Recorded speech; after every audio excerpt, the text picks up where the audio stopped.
के बारे में चर्चा करना चाहूंगा 2 मिनट के लिए।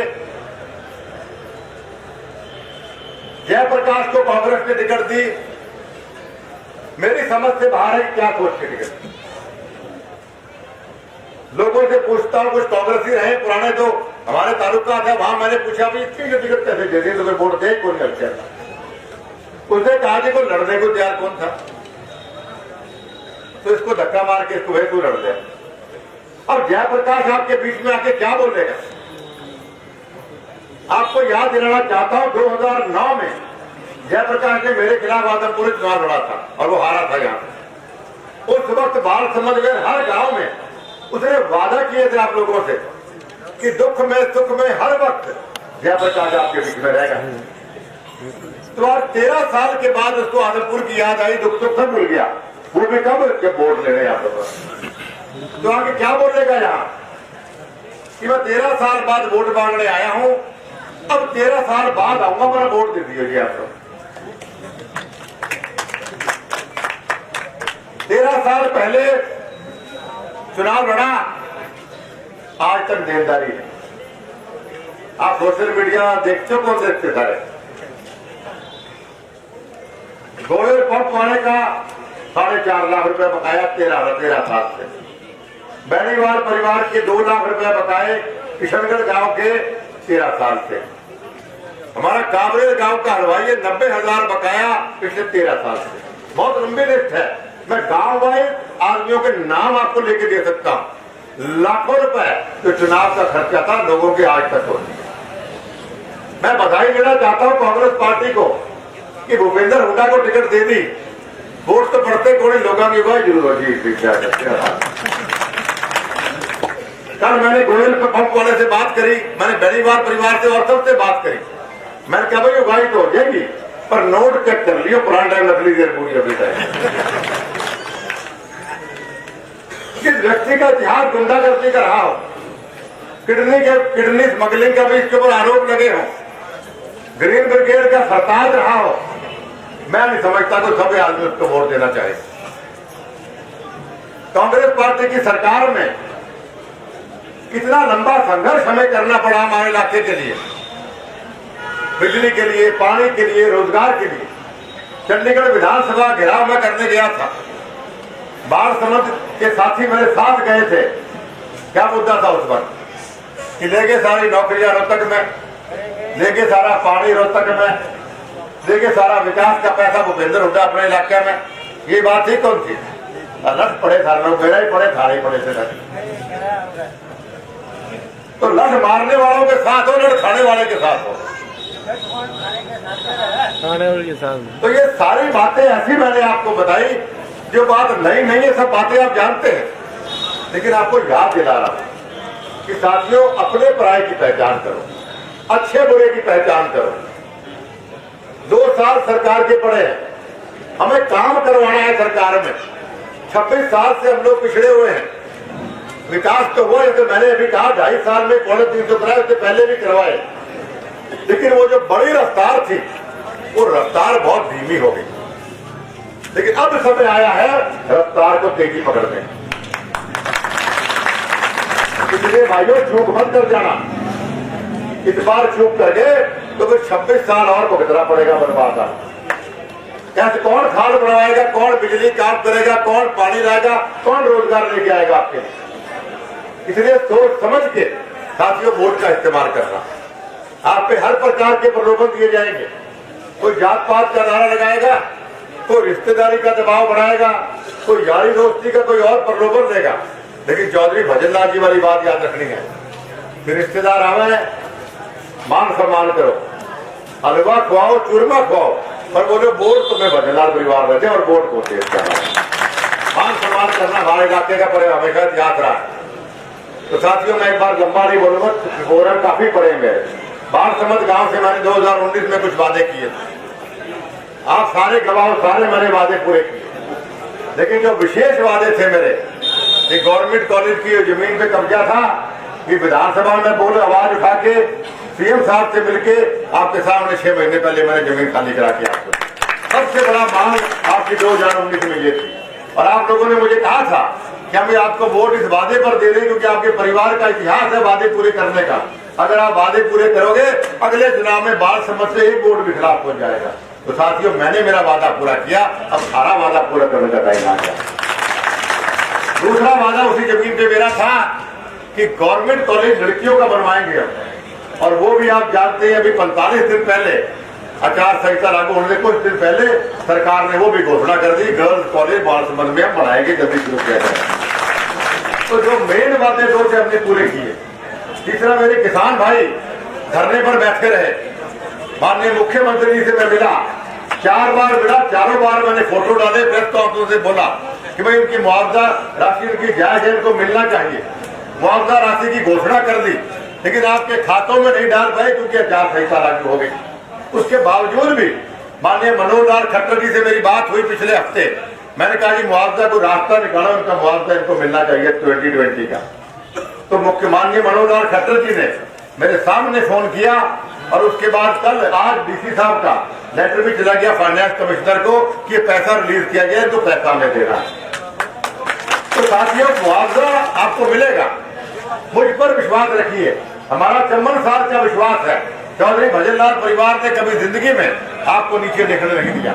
और आज आपसे वादा करके जाता हूं, 2020 का, 2021 का, 2022 के भी कोई फसलें बर्बाद हुई, आपको एक रुपया इस मुआवजे कुलदीप बिश्नोई जाके देगा, क्या मुझे कुछ भी करना पड़े। और कल भी मैंने माननीय मुख्यमंत्री जी से बालसमंद गांव के किसानों का टाइम रखवाया, क्योंकि मैंने कहा कोई साथी है जो मेरे विश्वास नहीं करे, कोई खिलाफ पार्टी नहीं बैठे होते, उनको मैंने समझाने का प्रयास किया कि धरने पर मत बैठो, लेकिन चलो उनको विश्वास नहीं हो रहा था। तो मैंने कहा माननीय मुख्यमंत्री, कल 2 बजे दोपहर का टाइम, उन 10 लोगों का टाइम उन्होंने दिया कि 10 आदमी मेरे को आके मिल सकते हैं, जो उनकी मांग है सारी मैं मांगूंगा। इतना बड़ा दिल हमारे मुख्यमंत्री का है, इसलिए साथियों एक एक मांग पूरी करने का टाइम आया। मैं जानता हूँ खाड़ों की आपकी दिक्कत है, गलियों की दिक्कत है, बिजली की दिक्कत है, और रोजगार की खास तौर पर दिक्कत है। हर चीज का इंतजाम किया जाएगा। बस इतने वोटों से आप भव्य को जिता दो, जैसा आदरणीय विराट साहब ने कहा, उसके बाद आलमपुर की बल्ले ही बल्ले होने वाली है। आपका एक बार सुने, बहुत मन से आशीर्वादों से आपने भव्य का स्वागत किया। मैं आभार व्यक्त करता हूँ और उम्मीद अपेक्षा प्रार्थना करता हूँ कि आने वाली 3 तारीख को आप कमल का बटन दबा के चौधरी भजनलाल जी का दौर वापस लेकर आएंगे। आपका बहुत बहुत धन्यवाद। नमस्कार। जय। इनके मुकाबले में बड़े बड़े नेता हैं। मैंने कहा जिस दिन चुनाव परिणाम आएगा उससे अगले दिन ये किशन बिड्डा नरेंद्र भाई मोदी और अमित शाह के साथ नाश्ता करता हुआ, चाय पीता हुआ दिखाई देगा। और वही हुआ, नरेंद्र भाई मोदी के साथ चाय और अमित शाह के साथ नाश्ता हुआ। आज मैं आदमपुर की जनता को ये कहने आया हूँ कि इतनी भव्य जीत हो 6 नवंबर को के 7 तारीख को भाई भव्य बिश्नोई आपको नरेंद्र भाई मोदी के साथ चाय पीता हुआ दिखाई दे, अमित शाह जी के पास दिखाई दे। यहाँ की जो भव्य जीत होगी, बड़ी जीत होगी, वो नरेंद्र भाई मोदी के देश में, मनोहर लाल जी के प्रदेश में, भारतीय जनता पार्टी के धनखड़ जी जो हमारे अध्यक्ष हैं उनके प्रदेश में, और देश में नड्डा जी के हाथ मजबूत करने का काम करेगी। यही निवेदन मैं करने के लिए खड़ा हुआ था। आप सबका बहुत बहुत धन्यवाद। और कई बार विधायक रहे वक्फ बोर्ड के चेयरमैन जाकिर हुसैन जी, मेरे छोटे भाई अजीज जो मेरे साथ हुए 2 बार विधानसभा साथी विधायक रहे कुलदीप सिंह जी, और बहुत ही मजबूत संगठन में और भारतीय जनता पार्टी के वरिष्ठ नेता शमशेर सिंह खरकड़ा जी, भाई दिनेश जी, और मेरे अजीज हम सब के प्यारे जो भारतीय जनता पार्टी और जेजे पार्टी के जो संयुक्त उम्मीदवार भव्य बिश्नोई जी, बहन सीमा जी, भाई रणधीर सिंह जी, सम्मानित मंच, इस कार्यक्रम में उपस्थित बुजुर्ग और साथियों, पत्रकार साथियों, मेरे से पहले बोले जाकिर हुसैन ने बड़े विस्तार से आपको अवगत कराया। साथियों में जो चौधरी भजनलाल चीफ मिनिस्टर थे 91 में, 91 में, मैं भी उनके साथ विधायक था। मैंने बहुत नजदीकी से उनकी कार्यशैली देखी है। 35 साल लगातार में मैंने विधानसभा के चुनाव लड़े हैं। आपके आशीर्वाद से 25 साल लगातार में विधानसभा विधायक रहा। अब मोदी जी के जेपी नड्डा और विशेष तौर से मुख्यमंत्री मनोहर लाल और धनखड़ जी के आशीर्वाद से मुझे राज्यसभा में जाने का अवसर मिला।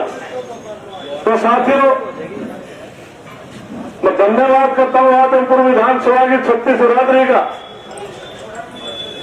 जिन्होंने 54 साल तक लगातार चौधरी भजन लाल करुण के परिवार को आपने आशीर्वाद देकर यहां से एमएलए बनाया। मैं तो चौधरी भजन लाल के साथ ही एमएलए रहा, कुलदीप के साथ भी रहा, धरवीर की माता के साथ रहा, और भाई और तीसरी पीढ़ी मेरे सामने फिर एमएलए बने। मैं तो सबके साथ एमएलए रह लिया। तो मैं धन्यवाद करता हूं और नमन करता हूं मैं आपको। साथियों, चौधरी भजन लाल की कार्यशैली किसी से छिपी हुई है। आदमपुर विदेशों की तर्ज पर उसमें हम कहते थे कि काम देखो तो आदमपुर में जाकर देखो, लेकिन 26 साल से आपका कसूर नहीं है। विपक्ष में, सत्ता पक्ष में रहकर विपक्ष में रहे। आज कांग्रेस पार्टी के भूपेंद्र सिंह हुड्डा कौन से मुंह से आपसे वोट मांगता है? 2005 में, 2009 में 10 साल मुख्यमंत्री रहे। मैं विधानसभा में था। एक पैसा तो आदमपुर विधानसभा में 10 साल के कार्यकाल में लगाया। साथियों, उनसे पूछना। लेकिन आज कुलदीप बिश्नोई केवल 2 महीने हुए हैं भारतीय जनता पार्टी में। एक दिन मुख्यमंत्री के पास स्कीम लेकर गए थे। साथियों, 530 करोड़ की योजनाएं एक दिन में माननीय मुख्यमंत्री से मंजूर करवाते हैं। 530 करोड़ की एक दिन में। तो साथियों, आपसे ये विश्वास हम पार्टी की तरफ से दिलाते हैं। आप भव्य बिश्नोई का आशीर्वाद लेकर के जो पुराने रिकॉर्ड हैं, हर प्रकार के बेली आपके बीच में आएंगे, आपको गुमराह करने की कोशिश करेंगे। एक झाड़ू वाला भी आपके बीच में आएगा। पत्रकार मेरे से पूछ रहे थे, एसओएल करते रहे थे। 23 अप्रैल 1976 को केंद्र सरकार का एसओएल का फैसला हुआ था। 2002 में कांग्रेस सुप्रीम कोर्ट में गई थी। 2004 में फैसला हरियाणा के पक्ष में आया था। लेकिन केजरीवाल जब पंजाब में जाता कहता है एक बूंद भी पानी हरियाणा को एसओएल का नहीं दूंगा। हरियाणा में आता यहां कहता है आपको एसओएल का पानी लेकर आऊंगा, जबकि समझौते में रावी व्यास का पानी 3.5 MAF हरियाणा का हिस्सा है और आज 1.6 MAF मिल रहा है। फिर भी नैतिकता के आधार पर हम दिल्ली को पानी दे रहे हैं।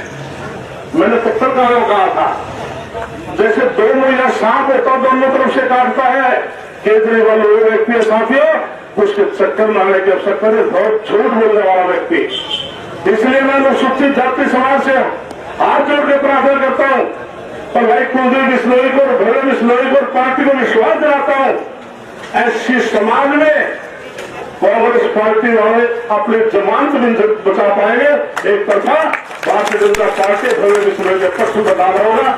तो इसलिए समय का अभाव है, मैं ज्यादा न कहता हुआ आपसे यही अपील करूंगा कि आपका बच्चा है और भाई वो कहां निकले, भाई चलती बेल को काटा नहीं करते। ये चलती बेल है, ये बच्चा चलती बेल है। इसलिए आप सबका एक पोता है, बच्चा है, ये चुनाव इसका नहीं, चुनाव आपका है। आप सब अपना चुनाव समझकर लड़े। और एक बात लास्ट में कहता हूं, अफवाहों से बचना। कोई भी बात आपकी, जेपी दुलाल जी बैठे, हम बैठे, कुलदीप जी बैठे, दुलाराम जी बैठे, कोई कितनी अफवाह आपके सामने कोई आए कि मोबाइल नंबर से विश्वास नहीं करना। अपने काम पर लगे रहना, जीत आपकी निश्चित है। दोबारा फिर मैं आप सबका बहुत बहुत धन्यवाद करता हूँ। भारत माता की जय। परम आदरणीय हरियाणा प्रांत के संघर्ष, ईमानदारी और मेहनत के प्रतीक, आप सभी के सुख दुख के साथी और मेरे मार्गदर्शक चौधरी कुलदीप बिश्नोई जी, हरियाणा प्रांत के कृषि मंत्री बहुत ही आदरणीय श्री जेपी दलाल जी, परम आदरणीय मंच पर विराजमान भाजपा जसपा के सभी सम्मानित साथीगण और बासमंद गांव में यहां आए बहुत ही मान और सम्मान के योग्य मेरे बुजुर्गों, मेरे नौजवान साथियों, युग पुरुष स्वर्गीय चौधरी भजनलाल जी की कर्मभूमि और चौधरी कुलदीप जी की जन्मभूमि और कर्मभूमि आदमपुर की पवित्र धरा को नमन करता हूं। सभी का यहां पहुंचने पर और मुझे मन से आशीर्वाद देने पर मैं हाथ जोड़कर धन्यवाद करता हूं। मैं धन्यवाद करता हूं भारतीय जनता पार्टी का, जननायक जनता पार्टी का और आदमपुर के मेरे परिवार का, जिन्होंने इतनी बड़ी जिम्मेदारी मेरे कंधों पर डाली है। आदमपुर का उम्मीदवार होना मेरे लिए बहुत ही गौरव की बात है, क्योंकि आदमपुर मेरा घर, मेरा परिवार है। आदमपुर को मेरे दादाजी ने बहुत ही प्यार से सींचा था और उनके बाद पिताजी ने पूरी मेहनत और लगन के साथ इसकी हिफाजत की है। और मैं आपको विश्वास दिलाता हूं कि भविष्य में भी मैं आदमपुर के मान और सम्मान को आगे बढ़ाने में कभी कोई कमी नहीं आने दूंगा। सम्मानित ग्रामवासियों, एक शिक्षित युवा प्रत्याशी होना मैं अपनी सबसे बड़ी ताकत समझता हूं, क्योंकि मुझ में ऊर्जा है, मेहनत करने की क्षमता है और एक नई सोच लेकर आपकी सेवा करने की इच्छा है। मेरे जीवन का जो भी अनुभव है, वैसे तकरीबन मैं आप सभी से उम्र में छोटा हूं और आप सभी से और जीवन से अभी बहुत कुछ सीखना बाकी है, लेकिन आपके आशीर्वाद से जो भी शिक्षा मुझे प्राप्त हुई, जो भी अनुभव मुझे प्राप्त हुए, भारत में रहकर या विदेश में, उनका पूरा लाभ मैं आने वाले समय में आदमपुर को दिलाना चाहता हूं। सम्मानित ग्रामवासियों, आपका और हमारा 54 साल का पारिवारिक रिश्ता है, कोई राजनीतिक रिश्ता नहीं है। आज पूरे हिंदुस्तान में आदमपुर की एक अलग पहचान है। कश्मीर से लेकर कन्याकुमारी तक, बंगाल से लेकर गुजरात तक, अब कहीं भी जाए, यदि आदमपुर की चर्चा हो तो लोग चौधरी भजनलाल जी का नाम लेते हैं, और यदि चौधरी भजनलाल जी की चर्चा हो तो लोग आदमपुर का जिक्र करते हैं। तो ये पहचान, ये आप सभी के आशीर्वाद, चौधरी भजनलाल जी की मेहनत और चौधरी कुलदीप जी के संघर्ष की देन है।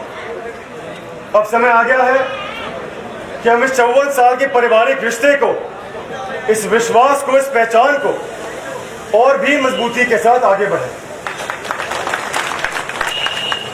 स्वर्गीय चौधरी भजनलाल जी ने जो जो विकास कार्य हमारे हल्के में किए, ये मुझसे बेहतर आप सभी जानते हैं। आप सभी उनके गवाह हैं। आप सभी चौधरी कुलदीप जी के संघर्ष से भी वाकिफ है कि हमेशा विपक्षी सांसद या विपक्षी विधायक होने के बावजूद जो जो विकास कार्य उनके दायरे में संभव थे, उन्होंने उनको पूरे किए। सड़क से लेकर सदन तक उन्होंने आपकी आवाज उठाई और आपके सुख दुख में शामिल रहे। लेकिन इसके बावजूद उनको एक बात की तकलीफ थी कि जिस बड़े पैमाने पर वो आदमपुर हल्के का विकास करना चाहते हैं, वो विपक्ष में रहकर वो नहीं संभव था। जो स्वर्णिम दौर जिसके लिए आदमपुर पूरे हिंदुस्तान में जाना जाता था, वही चौधरी भजनलाल जी का स्वर्णिम दौर पिताजी आदमपुर में लाना चाहते हैं। लेकिन विपक्ष में रहकर ये मुमकिन नहीं साबित हो रहा।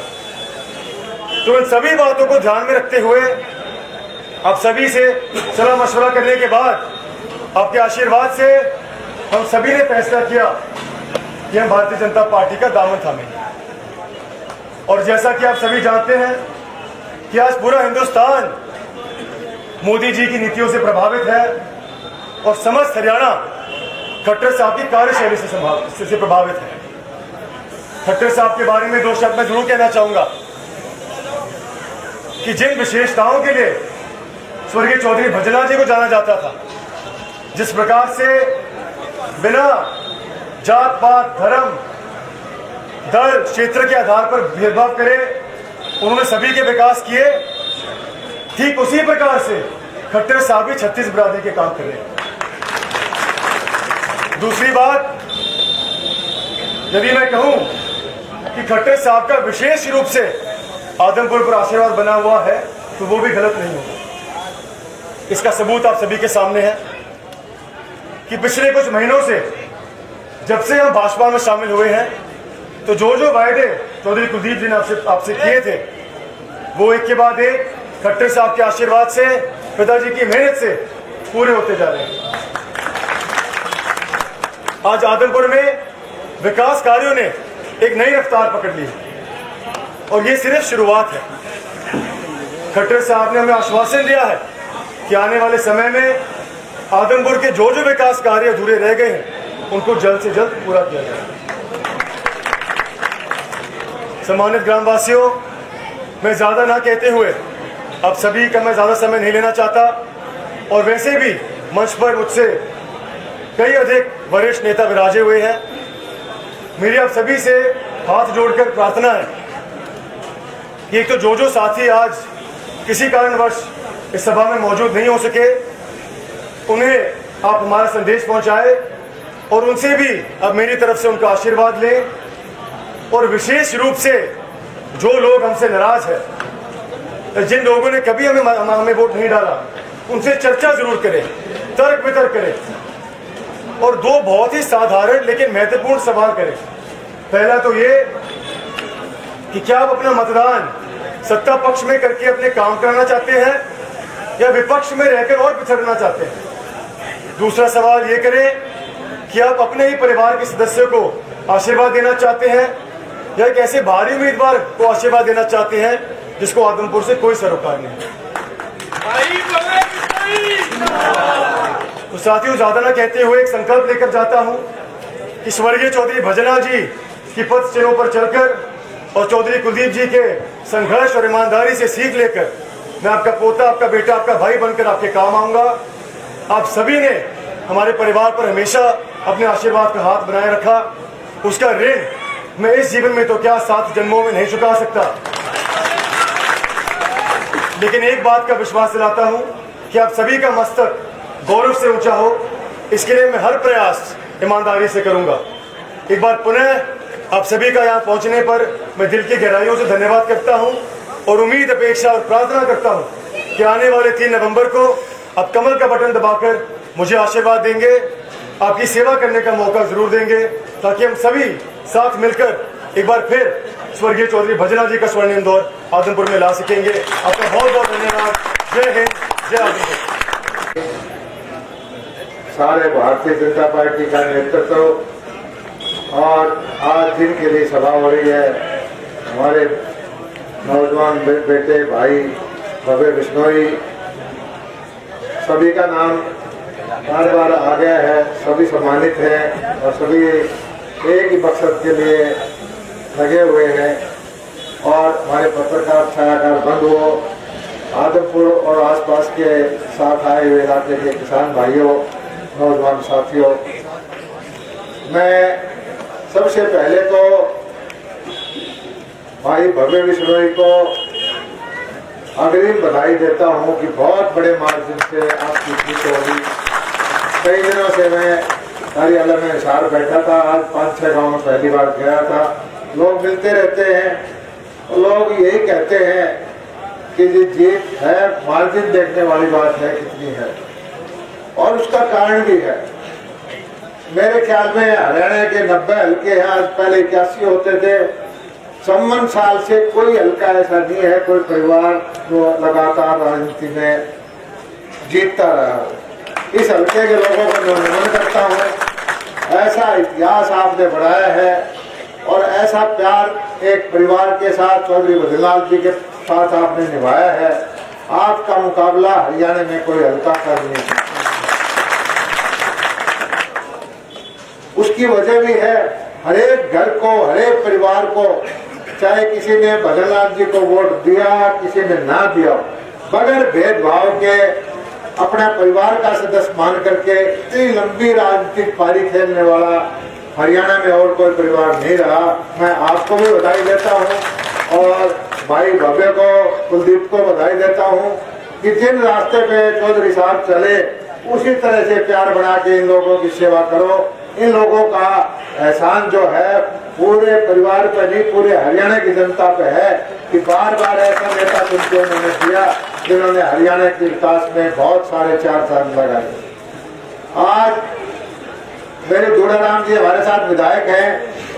बहुत महीनों से, साल 1.5 साल से हमारी चर्चा होती रहती थी कि भाई सारी बात ठीक है लेकिन कुलदीप दूसरी पार्टी में है, ये बात हमें खटकती रहती है। और कुलदीप ने फैसला लिया तो मैंने सबसे पहले स्वागत किया था कि अब जो है मैं बताता हूँ, कुलदीप का आना एक नेता का नहीं है।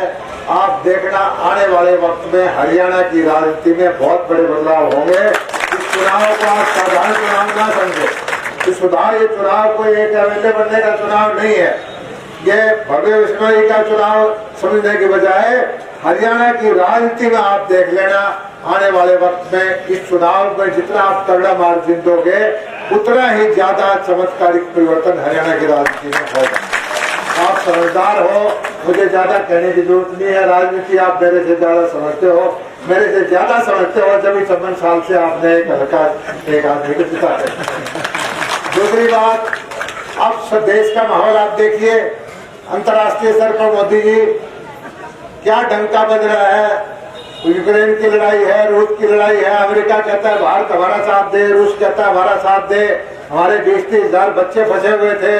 आज देश का जो डंका बज रहा है, दुनिया में खाने की समस्या है और हमारा देश 80 करोड़ लोगों को पिछले 3 साल से फ्री में भोजन बांट रहा है। सारी दुनिया इसको चमत्कार समझती है कि हमारे यहाँ ऐसे चीज नहीं मिल रही।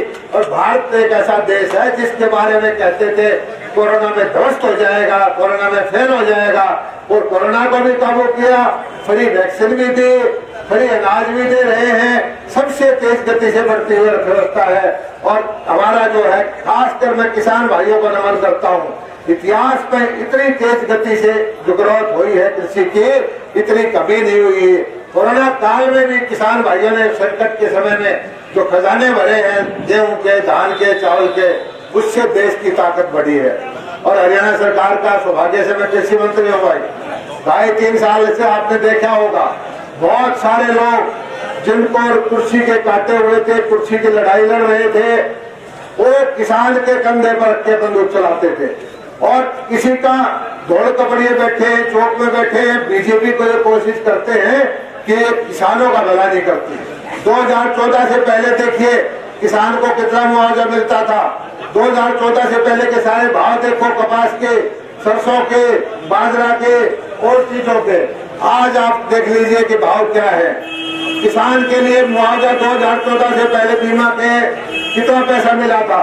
आपके हल्के के अंदर 2 साल से मैं मंत्री हूँ, 125 करोड़ रुपए तो बीमा के बढ़ चुके हैं, तो पहले कभी नहीं बढ़ते थे।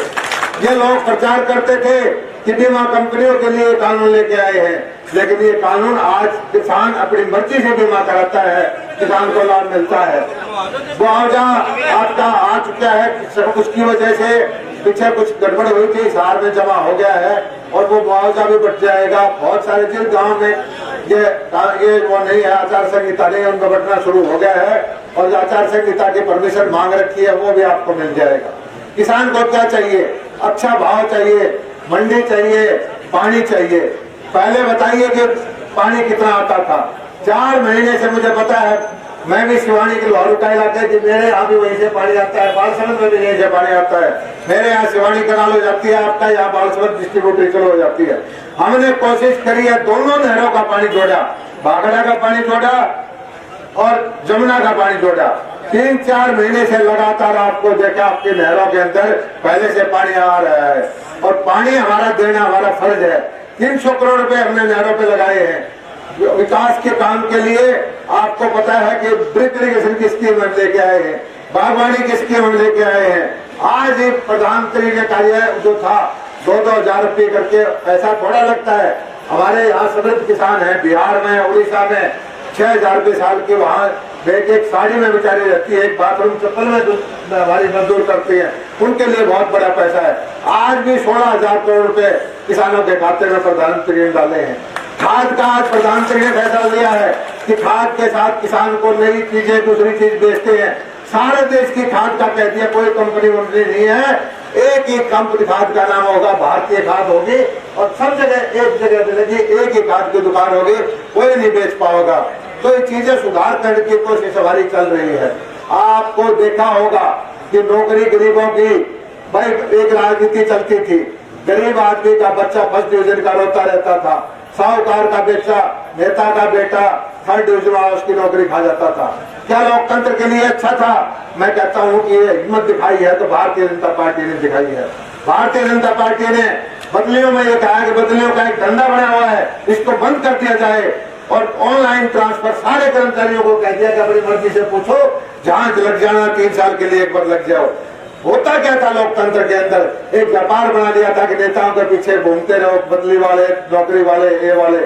और अच्छे लोकतंत्र में भव्य तो बाहर पड़ा है, हम भी बाहर बहुत घूमने का मौका मिलेगा। लोग वहां भी MP हैं, सरकार के मंत्री हैं, आम आदमी को यही नहीं पता होता कि तेरे इलाके का मंत्री कौन है। हमने पूछा भाई तुम नहीं जानते? कहता जी हम क्यों जाने, हमें जरूरत नहीं है, हमारी जो सुविधाएं ऑनलाइन मिल जाती हैं, हमारा जो सरकार की नीतियों का लाभ मिलता है, हमें सिफारिश की जरूरत ही नहीं पड़ती। एक ऐसी व्यवस्था बनाने का काम भारतीय जनता पार्टी ने पूरे देश में किया है और हरियाणा उसमें प्रथम है। हरियाणा ऑनलाइन से हो सकता है कि कुछ दिन के लिए आपको कुछ दिक्कतें आती हो, नई सिस्टम, लेकिन हम किसान की ऑनलाइन करा रहे हैं, मेरा फसल मेरा पानी और तरह के तरीके। हमारा कोशिश ये है कि जो किसान बोता है उसकी मंडी की व्यवस्था करे, उसकी खाद की व्यवस्था करे, उसकी बिक्री की व्यवस्था करे। आज भावांतर भरपाई की 2 योजना होगी। पिछली बार हमने 600 रुपए के हिसाब से किसान के खाते में पैसे डाल दिए। बहुत सारे कालाबाजारियों ने आंदोलन किया, कहते थे कि गलत किया। क्या किसान के लिए गलत किया? आज 450 रुपए बाजरे का भाव सब किसानों के खाते में हम डाल रहे हैं। जिसने बाजरा ले मंडी में ले आओ, बाजरा मंडी में ना लाओ। आप जिस किसान ने गिरदावरी करवा ली, पटवारी का चढ़ गया या खुद चढ़ा दिया, उसके खाते में सीधा पैसा दे रहे हैं। ड्रिप इरिगेशन के लिए 85% सब्सिडी दे रहे हैं। और बहादुरपुर के भाइयों को एक चीज बताता हूँ, भाई ड्रिप इरिगेशन पे आओ, खेतों में डिग्गी बनवाओ, डिग्गी का पैसा भी निकाटा के माध्यम से सारा पैसा हम देते हैं। हमें बताया कि यहाँ किसान को सबसे ज्यादा जरूरत है वो नहरी पानी की है। तो माइक्रो इरिगेशन का हो, हरा भरा इलाका इसको देखना चाहते हैं। अब भाई भव्य आ गया है, आपको चिंता करने की जरूरत नहीं है। पहले भी बगैर भेदभाव के मनोहर लाल जी ने काम किए और मनोहर लाल जी की, कुलदीप बिश्नोई की, अमित शाह जी की मोदी से मिलके अच्छी एंट्री हुई है। और भाई दूसरी तरफ कांग्रेस है, कांग्रेस में आज आपको एक चीज बताना चाहता हूँ, नाम तो मैं नहीं लूंगा। कुलदीप जी को पता है कई दरखास्त पेंडिंग पड़ी है, उनको ले नहीं रहे। वो टेढ़े जो काम देता दिखे कांग्रेस में, सब जागरों को बीजेपी में आने की कोशिश कर रहे हैं। बहुत हल्कों के लोग लगे हुए हैं। कांग्रेस में है कहाँ? कांग्रेस में गुलाम नबी कांग्रेस छोड़ के, सिंधिया साहब का बेटा कांग्रेस छोड़ के हर हफ्ते छोड़ जाता है। कांग्रेस से मैं कहता हूँ कि सबसे धर्म का काम किया है हरियाणा की राजनीति के लिए कुलदीप भाई ने किया है, जो सही टाइम पर सही फैसला लेकर के हरियाणा की राजनीति में, देश की राजनीति में बदलाव लाने का काम किया है। मैं तो इतना ही कहता हूँ मनोहर लाल जी की तरफ से कि लोहारू का तो जैसे हमने विकास किया है, ऐसे आदमपुर का चौधरी भजनलाल ने किया था। अब भाई भव्य बिश्नोई करेंगे। और अच्छा चोटा मार दोगे तो आपका हक जो है हरियाणा सरकार के अंदर मनोहर लाल जी की नीयतियां है कि आदमपुर के पुराने वाले दिन आ जाए, पुराने वाला सिस्टम हो जाए, उसके लिए पूरी प्रयत्न होगा। बहुत देर से आप बैठे हो, लंबा चौड़ा भाषण नहीं देना चाहता। आदमपुर में आपके कॉलेज की शुरुआत हुई, बस स्टैंड भी होगी, तहसील की बिल्डिंग बन गई, कम्युनिटी सेंटर है और ये सारी बिरादरी की धर्मशाला बनाई, तेलों पर पानी जा रहा है, नहरों के 300 करोड़ रुपए लेके रिमॉडलिंग कराई है, वाटरवर्क्स का पैसा लगाया है। आदमपुर हल्के के अंदर 150 करोड़ रुपए के वाटरवर्क्स के काम हुए। और हमारा एक अगला और कह देते, हमारा अभी गांव में पानी दिया है, आदमपुर का हल्का, लोहारू का हल्का धानियों में रहता है, वहां भी शुद्ध पानी देने की कोशिश करेंगे, घर घर में पानी पहुंचाएंगे, ईमानदारी से काम करेंगे। आपसे एक ही प्रार्थना है कि इतना मार्जिन दे दो कि हरियाणा की राजनीति में उतना ही जल्दी बदलाव आ जाए। आपके लिए मैं इतना ही कहता हूँ। आप इतनी भारी मात्रा में यहाँ बैठे हो, आपका बहुत बहुत धन्यवाद। मुख्यमंत्री जी को बता दूंगा कि भाई बालसमंद से जो है एक तरफा लहर चल पड़ी है और बालसमंद गांव की तरफ से मुझे वायदा मिला है, बहुत भारी बहुमत से भाई भव्य विश्व जीतेगा। आपका बहुत बहुत शुक्रिया, धन्यवाद। सम्मानित मंच, बुजुर्गों, नौजवान साथियों, प्यारे बच्चों, मैं आज आपके पास कोई बहुत लंबा चौड़ा भाषण देने नहीं आया। मैं तो आप सबसे मिलने, आपका आशीर्वाद देने और आपके भाई, आपके बेटे भव्य बिश्नोई के लिए हाथ जोड़कर वोटों की अपील करने आया। ठीक है। माननीय कृषि मंत्री श्री जेपी दलाल जी का मैं दिल की गहराइयों से आभार व्यक्त करता हूं। माननीय कृष्ण लाल पवार जी का मैं दिल की गहराइयों से आभार व्यक्त करता हूं। मेरे बचपन के साथी जाकिर हुसैन जी का मैं दिल की गहराइयों से आभार व्यक्त करता हूं। शमशेर सिंह खड़गड़ा जी का और तमाम नेताओं का जो भव्य को और मुझे यहाँ पर आशीर्वाद देने आपके बीच में पधारे। साथियों, मुझसे पहले वक्ताओं ने बहुत विस्तार से एक एक बात को आपको समझाया, मैं उसको दोहराऊंगा नहीं। मैं उसमें कुछ बातें सिर्फ जोड़ना चाहता हूं। एक समझदार व्यक्ति जब वोट डालने जाता है तो किस चीज के बारे में ध्यान रख के वोट डालता है? अगर दिन होता है सवाल जवाब पूछना, लेने में तेरी कौन सी समझदारी? पहला, कैंडिडेट का चरित्र, उसके परिवार का इतिहास। दूसरा, जिस पार्टी से वो लड़ रहा है उस पार्टी का इतिहास। तीसरा, जिस कैंडिडेट, जिस पार्टी को ये वोट दे रहा है, उसको वोट देने में इसके इलाके का क्या फायदा है या उसके परिवार का क्या फायदा है। बस यही आपको मैं समझाना चाहता हूं। साथियों, आप गवाह हैं, पिछले 2.5 साल में लगभग 350 करोड़ रुपए के काम मैंने अकेले आदमपुर विधानसभा क्षेत्र में करवाए, विपक्ष का विधायक होने के बावजूद। लेकिन 4 अगस्त को हम शामिल हुए भारतीय जनता पार्टी में और 2.5 महीने के अंदर ही 530 करोड़ रुपए की नई परियोजनाएं मैंने खट्टर साहब से मंजूर करवाई। तो आप अंदाजा लगाइए कि 2.5 साल में 350, 2.5 महीने में 530 और अभी तो 2 साल पड़े हैं सरकार के। तो वोट डालेंगे तो सोच के जाइएगा। कैसा भव्य ने भी बोले आपको कि आप काम विकास के करवाना चाहते हैं या जो 26 साल से विपक्ष में बैठे हैं वही रखना चाहते हैं। दूसरी पार्टियों के बारे में चर्चा करना चाहूंगा 2 मिनट के लिए। जयप्रकाश को कांग्रेस ने टिकट दी, मेरी समझ से बाहर है क्या सोच के टिकट। लोगों से पूछता हूं, कुछ कांग्रेसी रहे पुराने, तो हमारे तालुका था, वहां मैंने पूछा भी इसकी टिकट कैसे दे दी, तो वोट दे कौन लड़ता था। उसने कहा कि कोई लड़ने को तैयार कौन था, तो इसको धक्का मार के इसको तू लड़ दे। अब जयप्रकाश आपके बीच में आके क्या बोलेगा? आपको याद दिलाना चाहता हूं 2009 में जयप्रकाश ने मेरे खिलाफ आदमपुर चुनाव लड़ा था और वो हारा था यहाँ। उस वक्त बालसमंद में हर गांव में उसने वादा किए थे आप लोगों से कि दुख में सुख में हर वक्त जयप्रकाश आपके बीच में रहेगा। तो आज 13 साल के बाद उसको आदमपुर की याद आई, दुख सुख सब भूल गया। वो भी कब, जब वोट ले रहे हैं आप। तो आगे क्या बोलेगा यहाँ कि मैं 13 साल बाद वोट मांगने आया हूं, अब 13 साल बाद आऊंगा, मेरा वोट दे दीजिए आप लोग। 13 साल पहले चुनाव लड़ा, आज तक देनदारी है। आप सोशल मीडिया देखते हो, कौन देखते सारे? गोयल पंप वाले का 4.5 लाख रुपए बकाया 13 साल से। बेनीवाल परिवार के 2 लाख रुपए बकाए किशनगढ़ गांव के 13 साल से। हमारा काबरेल गांव का हलवाई 90,000 बकाया पिछले 13 साल से। बहुत लंबी लिस्ट है, मैं गांव वाइज आदमियों के नाम आपको लेके दे सकता हूं। लाखों रुपए जो चुनाव का खर्चा था लोगों के आज तक हो। मैं बधाई देना चाहता हूं कांग्रेस पार्टी को कि भूपेंद्र हुड्डा को टिकट दे दी। वोट तो पड़ते कोई लोगों की भाई जरूर कल मैंने गोयल पंप वाले से बात करी, मैंने बेनीवाल परिवार से और सबसे बात करी। मैंने कहा भाई उगाई तो हो जाएगी, पर नोट चेक कर लियो, पुराना टाइम नकली देर पूरी अभी टाइम। किस व्यक्ति का इतिहास गुंडागर्दी का रहा हो, किडनी स्मगलिंग का भी इसके ऊपर आरोप लगे हो, ग्रीन ब्रिगेड का सरताज रहा हो, मैं नहीं समझता कोई सभी आदमी उसको वोट देना चाहे।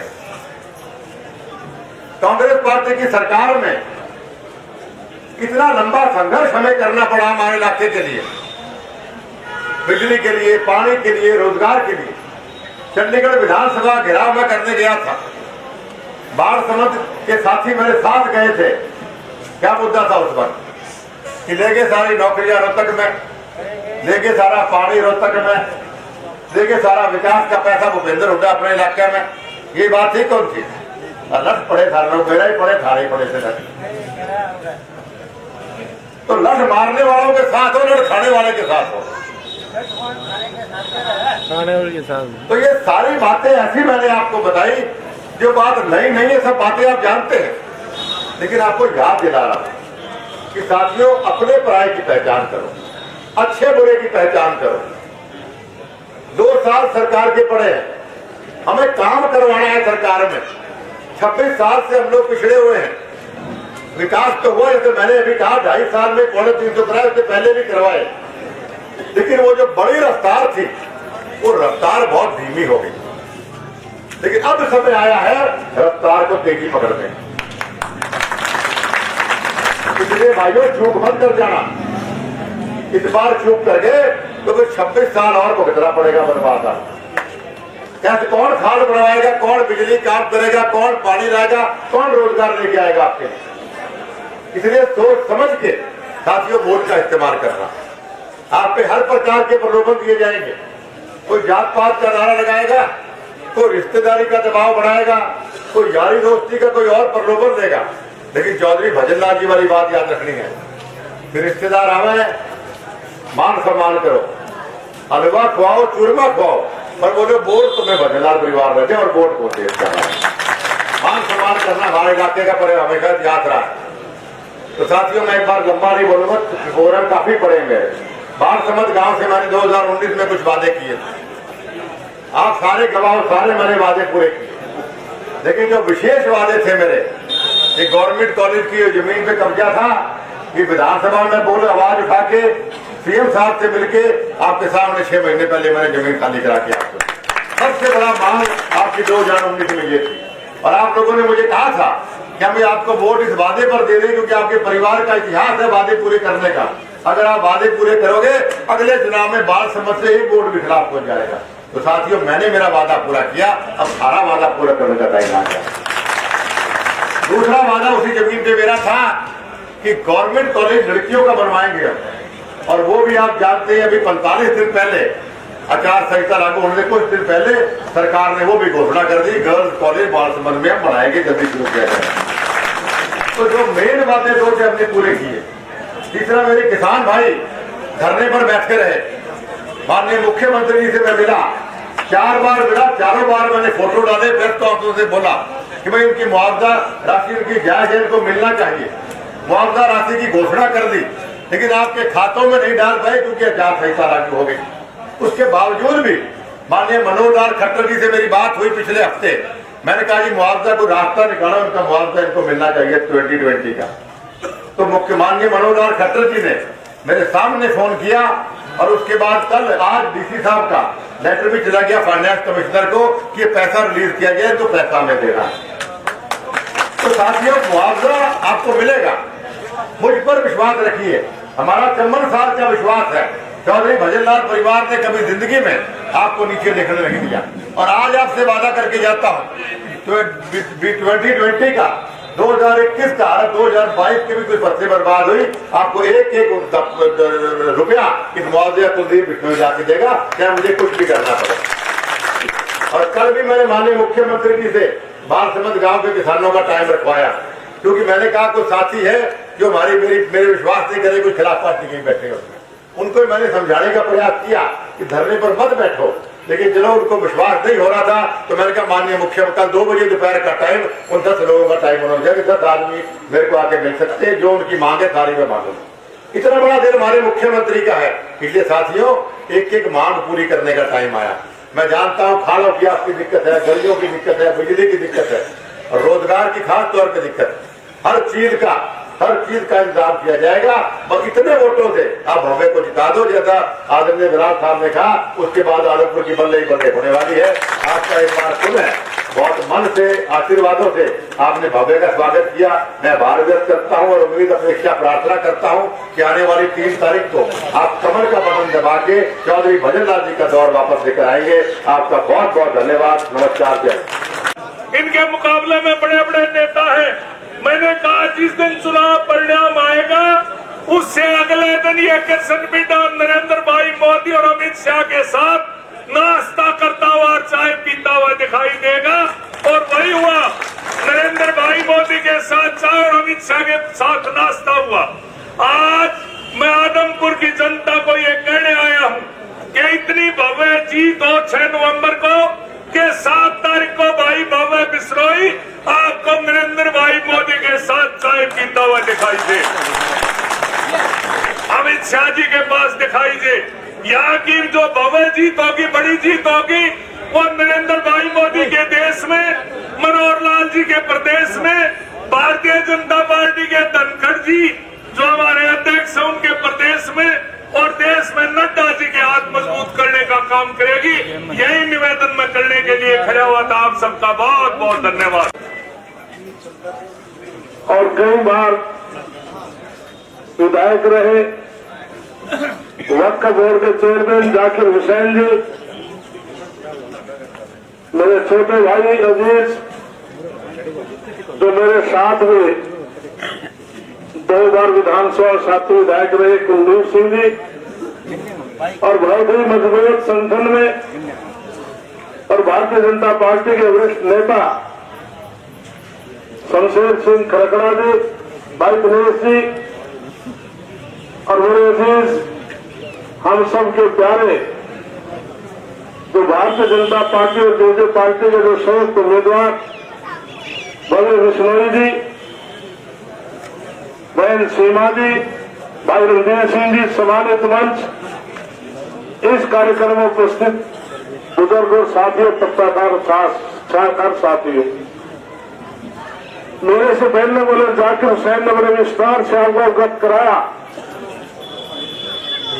साथियों में जो चौधरी भजनलाल चीफ मिनिस्टर थे 91 में 91 में, मैं भी उनके साथ विधायक था। मैंने बहुत नजदीकी से उनकी कार्यशैली देखी है। 35 साल लगातार में मैंने विधानसभा के चुनाव लड़े हैं। आपके आशीर्वाद से 25 साल लगातार में विधानसभा विधायक रहा। आप मोदी जी के जेपी नड्डा और विशेष तौर से मुख्यमंत्री मनोहर लाल और धनखड़ जी के आशीर्वाद से मुझे राज्यसभा में जाने का अवसर मिला। तो साथियों, मैं धन्यवाद करता हूं आदमपुर विधानसभा की 36 बिरादरी का, जिन्होंने 54 साल तक लगातार चौधरी भजनलाल को उनके परिवार को आपने आशीर्वाद देकर यहां से MLA बनाया। मैं तो चौधरी भजनलाल के साथ भी अमेंडेरा, कुलदीप के साथ भी रहा, भव्य की माता के साथ